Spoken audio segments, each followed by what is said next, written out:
जय माँ काली दोस्तों, आप सभी को मेरा नमस्कार। कैसे हैं आप सभी? मुझे आशा है कि आप सब बहुत अच्छे होंगे और स्वस्थ होंगे। माँ काली का आशीर्वाद और उनकी कृपा आप पर और आपके समस्त परिवार पर सदैव बनी रहे। आप सभी स्वस्थ रहें, खुशहाल रहें। माँ से यही प्रार्थना है आप सभी के लिए। माता रानी सभी की झोलियाँ भरे, सभी को तरक्की दे, सभी के अन्न धन के भंडार माँ भरे, सभी की झोलियाँ भरे और सभी की मनोकामनाओं को माँ पूर्ण करे। ऐसी अर्जी है माँ के चरणों में आप सभी के लिए। दोस्तों, जो लोग माँ काली की सेवा करते हैं, उनकी नित्य पूजा उठाते हैं, तो उन भक्तों के मन में हमेशा एक प्रश्न आता है कि हम माता काली को क्या भोग दें। ऐसा कौन सा भोग हम माँ को दें कि माँ हमारा बेड़ा पार कर दें और हम पर कृपा कर दें, और किस विधि से, किस तरीके से हम माँ को भोग लगाएं कि माँ उस भोग को सीधे ग्रहण करें। कौन सी सही विधि है भोग लगाने की? कौन से भोग हम माँ को दें?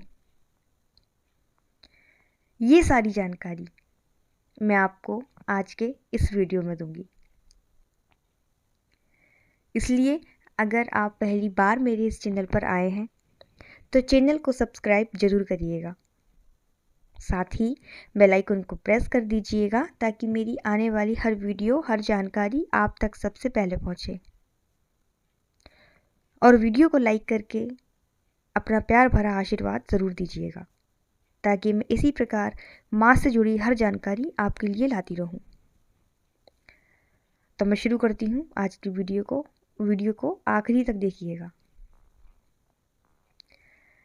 माँ काली एक ऐसी देवी है जो बहुत जल्दी प्रसन्न हो जाती हैं, और जिस शब्द से पहले माँ लग जाए वहाँ पर नियम, कायदे, कानून सब खत्म हो जाते हैं, क्योंकि माँ अपने बच्चे की हर गलती को माफ़ करती हैं, क्षमा करती हैं। जहाँ माँ है वहाँ नियम, विधि, विधान, ताम झाम की ज़रूरत ही नहीं पड़ती, क्योंकि माँ सिर्फ श्रद्धा, भाव और आपके समर्पण की भूखी होती है।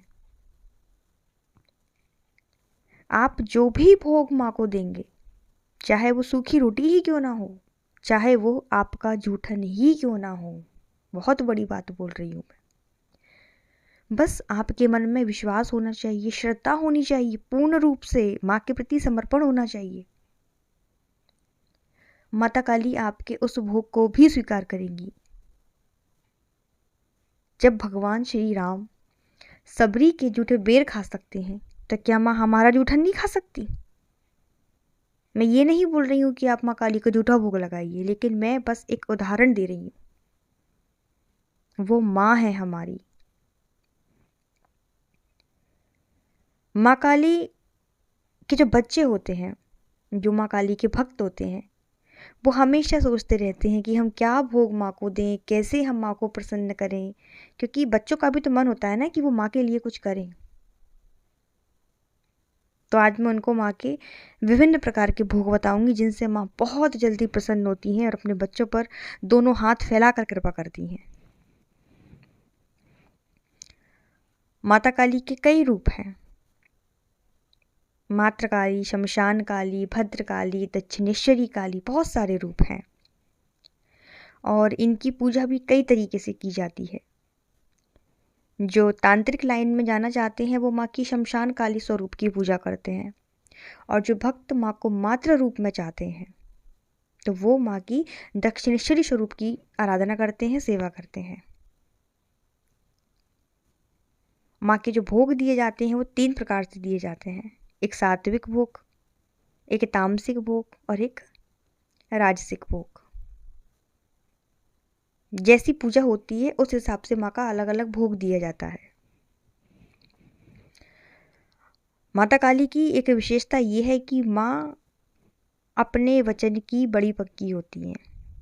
और यही चीज़ माँ अपने बच्चे के अंदर देखती है।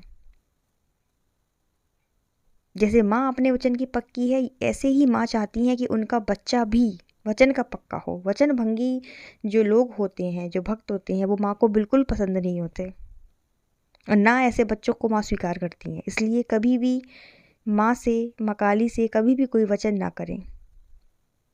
माँ अगर हमने उनको बोला है तो हम उनके आगे बिल्कुल बच्चा बन जाएं।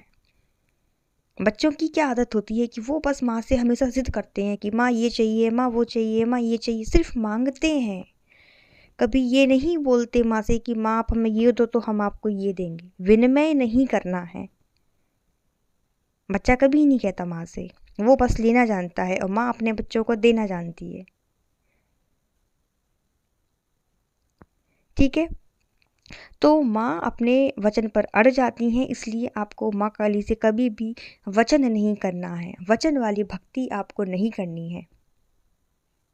आप अगर माँ को भोग देना चाहते हैं, घर में दे रहे हैं तो एक अलग चीज़ है, लेकिन आप अगर मंदिर में माँ को भोग देते हैं और वहाँ जाकर दिन निश्चित कराते हैं कि माँ इस दिन आऊँगा, हर शनिवार आऊँगा, हर मंगलवार आऊँगा तो आपका भोग दूँगा। मान लीजिए कोई इमरजेंसी हो जाती है, कुछ फँस जाता है, कुछ आपके साथ ऐसी परिस्थिति बन जाती है कि आप नहीं जा पाते हैं उस दिन भोग देने के लिए, तो माँ तो आपका इंतज़ार कर रही होती है ना कि मेरा बच्चा आएगा, मेरा भक्त आएगा भोग लेके। जब नहीं जाते हैं आप, तो फिर वो वचन भंग वाली बात हो जाती है कि आपने अपना वचन भंग कर दिया, तोड़ दिया। इसलिए वचन वाली भक्ति आपको नहीं करनी है। आपको माँ से कहना है कि माँ जब भी आपके दरबार आऊँगा, जब भी आपके दरबार आऊँगी, तब मैं आपका ये भोग लेकर आऊँगी। दिन निश्चित आपको नहीं करना है। ठीक है, वचन ना करें। देखिए क्या होता है ना, हर माँ का स्वभाव अलग अलग होता है। संसार में इतनी सारी माँ हैं, सभी तो एक जैसी नहीं है ना। बस माँ में एक खासियत होती है कि वो अपने बच्चों से बहुत प्रेम करती हैं। जब एक बच्चा बिलख बिलख कर माँ के सामने रोता है तो माँ का कलेजा फट जाता है। कोई माँ अपने बच्चे को रोते नहीं देख सकती। इसी प्रकार माँ काली हैं। माँ काली अपने बच्चों से बेहद प्यार करती हैं, बहुत प्यार करती हैं। तो अब बात आती है कि माँ को कौन कौन से भोग देने हैं। तो आप माँ को मीठे पान का भोग लगा सकते हैं। माँ को मीठा पान बहुत प्रिय है। साथ में आप माँ को 2 लौंग, 1 बताशे का भोग लगा सकते हैं। सफ़ेद पेड़े जो आते हैं, पेड़े माँ को बहुत प्रिय हैं, पेड़े का भोग आप लगा सकते हैं माँ को। जायफल का भोग आप माँ को लगा सकते हैं और साथ में आप खीर का भोग लगा सकते हैं, हलवे का भोग लगा सकते हैं, पूड़ी का भोग लगा सकते हैं। ठीक है, नारियल, पानी वाला नारियल जो होता है उसका भोग आप माँ को लगाइए। साथ में आप अनार का भोग लगाइए माँ को और जो भी मौसमी फल होते हैं उनका भोग आप माँ को लगा सकते हैं। 5 तरह की मिठाइयों का भोग माँ को लगाया जाता है, तो आप 5 तरह की या 7 तरह की मिठाई का भोग भी माँ को लगा सकते हैं। एक चीज़ और कि आप जब भी माँ को भोग लगाएं तो आप माँ के भोग पर जो सिंदूर आता है, जो हनुमान जी को चढ़ाया जाता है चोला, वो वाला सिंदूर आप थोड़ा सा माँ के हर भोग पर लगा दें। इस सिंदूर से माँ बहुत जल्दी भोगों को स्वीकार करती हैं और बहुत प्रसन्न होती हैं माँ जब आप इस प्रकार के भोग माँ को देते हैं पूर्ण समर्पण के साथ। इसलिए आप सिंदूर ज़रूर लगाएं हर भोग पर। ठीक है, दूसरा अब भोग किस प्रकार देना है माँ को वो मैं आपको बताती हूँ। भोग जो दिया जाता है वो पंच तत्वों में दिया जाता है माँ को। कुछ लोग ऐसे हाथ पर रख के भोग देते हैं, कुछ लोग डायरेक्ट माँ की तस्वीर प्रतिमा के सामने भोग को रख देते हैं, कुछ पानी के साथ देते हैं। ठीक है, कुछ अग्नि में भोग देते हैं। लेकिन जो सबसे अच्छा तरीका है, जो भोग सीधे माँ तक पहुँचता है, जिसे माँ सीधे ग्रहण करती हैं, वो होता है अंगारी पर भोग। अंगारी पर जो भोग दिया जाता है माँ उसको तुरंत ग्रहण करती हैं। तो आप उपले की अंगारी करके उसमें घी डाल के उस पर आप भोग दीजिए माँ को, वो सीधा माँ तक पहुँचेगा। अंगारी नहीं कर सकते हैं रोज़ रोज़ तो आप कपूर पर भी भोग माँ को दे सकते हैं। और ये जो भोग मैंने आपको बताए हैं, ये भोग माँ के सबसे प्रिय भोग हैं। माँ बहुत जल्दी इन भोग से प्रसन्न होती हैं और आपकी हर मनोकामना को पूर्ण करती हैं। तो मुझे आशा है कि आपको ये जानकारी पसंद आई होगी। वीडियो अच्छा लगे तो वीडियो को लाइक ज़रूर करिएगा। सभी को जय माता दी, जय माँ काली। धन्यवाद।